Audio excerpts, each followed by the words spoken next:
In this lecture, we'll discuss about the Indian Medical Council Act 1956, the very silent, salient features of Indian Medical Council Act 1956, the very introduction regarding establishment of Medical Council of India, then its relationship with the Constitution of India's provisions as laid down under Article 19, Clause 1, Subclause G and Article 21 of the Constitution. The Indian Medical Council Act, enacted in 1956, is a statute governing medical education and the regulation of medical professionals in India. This act's overreaching mandate, intricately aligned with constitutional directives, seems to establish and uphold high standards in medical education and professional conduct, thereby protecting the public interest. The Act made an framework with the constitutional provisions specifically as laid down under Article 19, Clause 1, Subclause G and Article 21. So while examining pivotal case laws of the Supreme Court of India, it was enunciated having the importance of the Constitution of India governing the Indian Medical Council Act, which was enacted with the principal aim of regulating and maintaining standards of medical education and ensuring the competence of medical practitioners across India. As enshrined within this Act are various provisions delineating the framework for the constitution and powers of Medical Council of India, the foremost regulatory body for medical education and professional conduct. Until the Act was replaced by the National Medical Commission Act of 2019.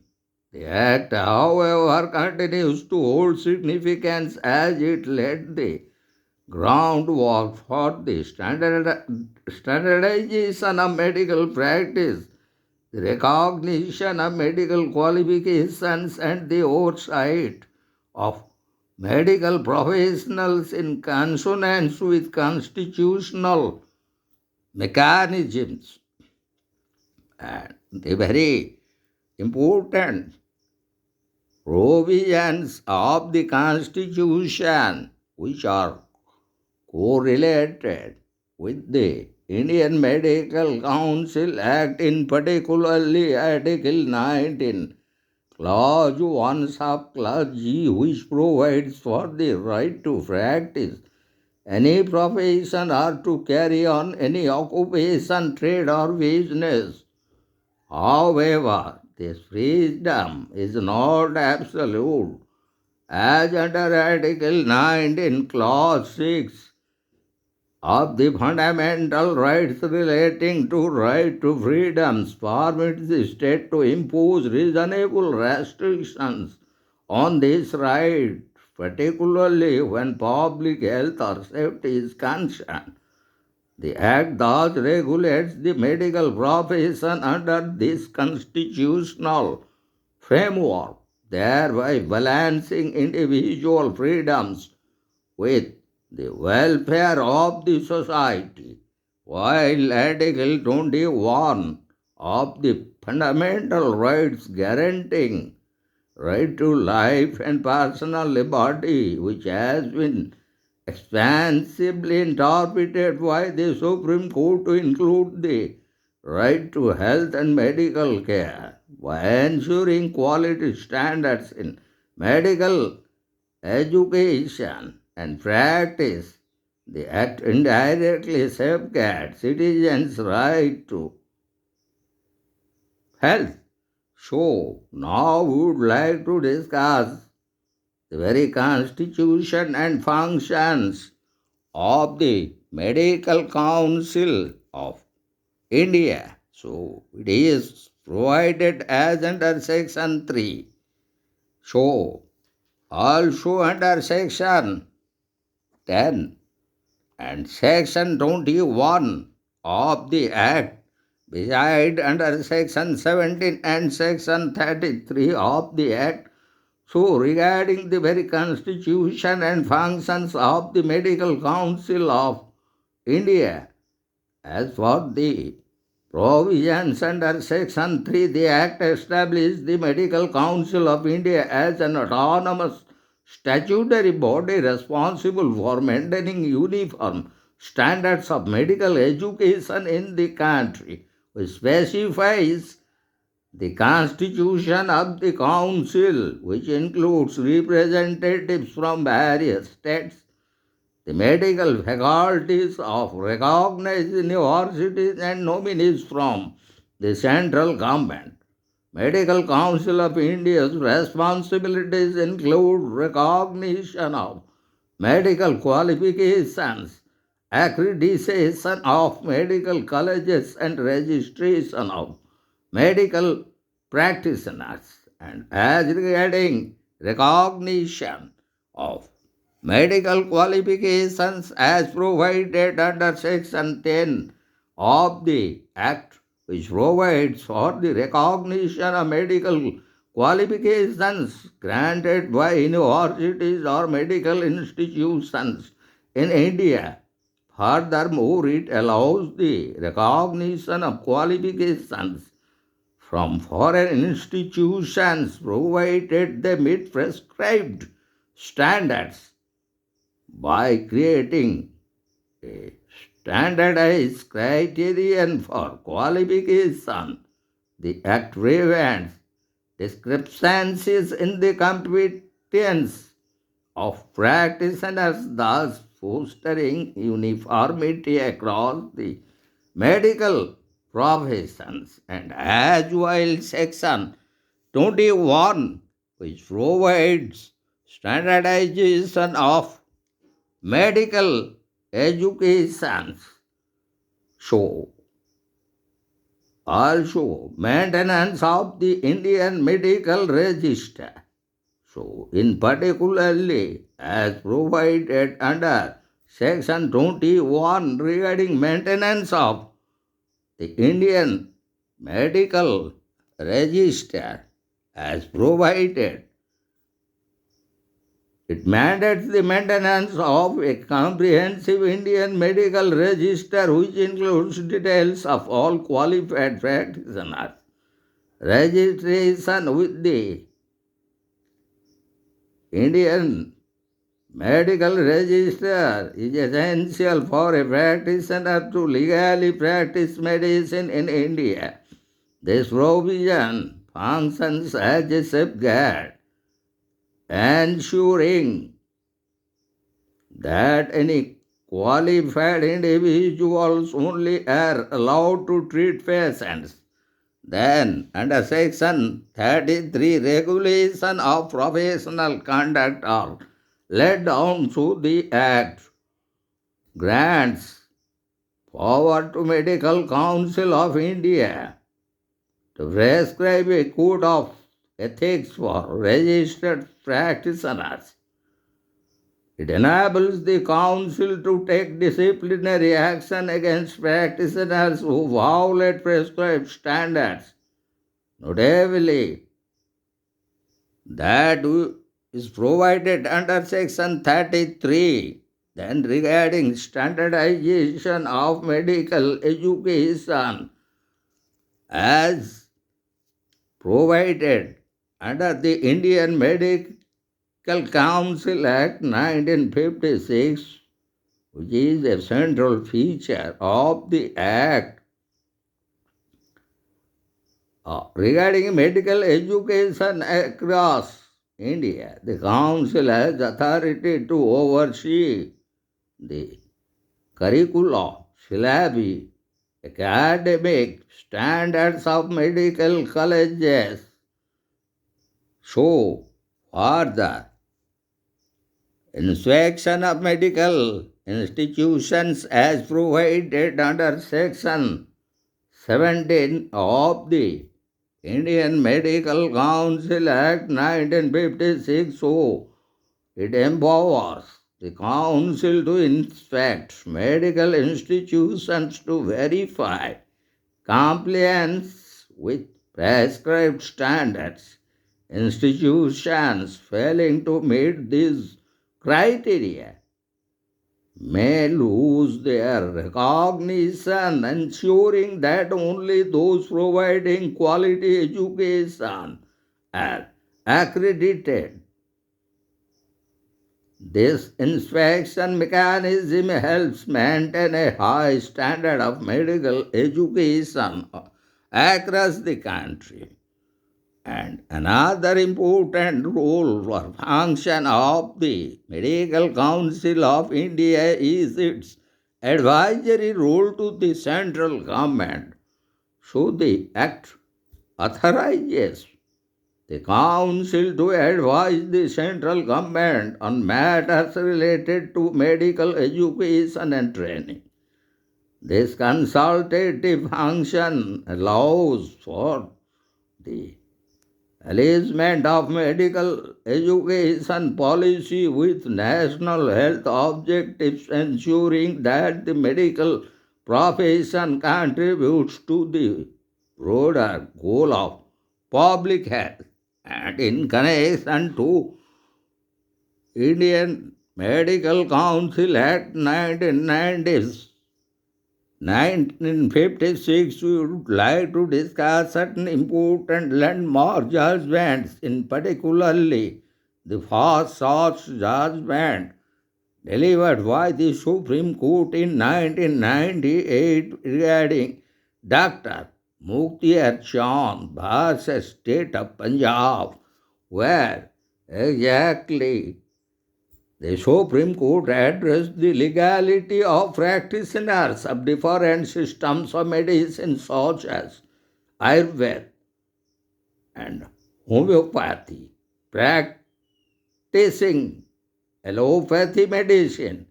The court held that only those registered under the Act possessing recognized allopathic qualifications are entitled to practice allopathy. This judgment reinforced the role of Indian Medical Council Act in curtailing unqualified medical practitioners, thereby safeguarding public health.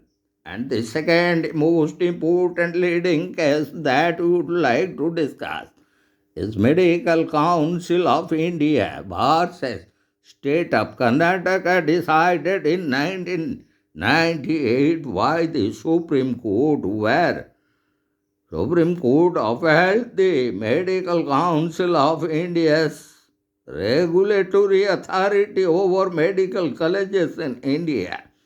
It held that the state governments do not have the authority to override the Medical Council of India's prescribed standards for medical education. And this decision emphasized the significance of centralized regulation, ensuring consistency across medical institutions nationwide. And the next important leading case, that is State of Maharashtra versus Indian Medical Association, decided in 2002 by the Apex Court. So, where the Supreme Court underscored the role of the Medical Council of India as a watchdog for maintaining ethical standards within the medical profession. It has that the right to practice medicine is subject to reasonable restrictions that protect public interest, which is a principle firmly rooted in the Indian Medical Council Act 1956. And another two important leading cases that we would like to discuss. So, one is relating to Poonam Verma versus Ashwini Patel in 1996 decided by the Supreme Court, where exactly it was pronounced by the Supreme Court, which emphasized the importance of ethical conduct and adherence to standards by medical professionals, underscoring the very need for regulatory mechanisms like those which are embodied under the Indian Medical Council Act of 1956. Then last important leading case relates to state of Kerala versus T.P.Roshana in 1979, where Supreme Court reiterated the very significance of standardized medical education in ensuring competent healthcare professionals. The ruling underscored that uniformity in educational standards is crucial to safeguarding public health and welfare. So, in our next upcoming lecture, we would like to discuss about the National Medical Commission Act of 2019. So, in that connection, we would like to make some reference and the very Indian Medical Council Act, which was repealed with the enactment of the National Medical Commission Act 2019, leading to the dissolution of Medical Council of India and establishment of the National Medical Commission. The National Medical Commission Act was intended to address shortcomings of the Indian Medical Council Act 1956, such as allegations of corruption within the Medical Council of India, and to bring in more comprehensive reforms in medical education and licensing. However, the Indian Medical Council Act of 1956 contribution, especially in setting fundamental standards for medical education and professional regulations, continue to be significant. So now we would like to conclude our lecture. So the Indian Medical Council Act 1956, though its comprehensive regulatory framework set to uphold high standards in medical education and practice in India, acting as a bulwark against unqualified medical practitioners and safeguarding public health by aligning with constitutional mandates, in particularly under Article 19, Clause 1, Subclause G, and Article 21, the Act exemplified a balance between individual professional rights and public health and welfare. Judicial interpretations further strengthen its provisions, solidifying its role as a cornerstone in medical regulation. The Indian Medical Council Act remains a significant chapter in legal regulation of the medical profession in India. It laid the essential groundwork upon which contemporary reforms are built, aiming to enhance the quality of health care in India and to safeguard the fundamental right of the individuals as right to health, which is falling under the ambit of Article 21 of the fundamental right, which consists right to life and personal liberty as interpreted, and the very scope of Article 21 as it was enhanced to include right to health as a fundamental right by the apex court or the Supreme Court of India.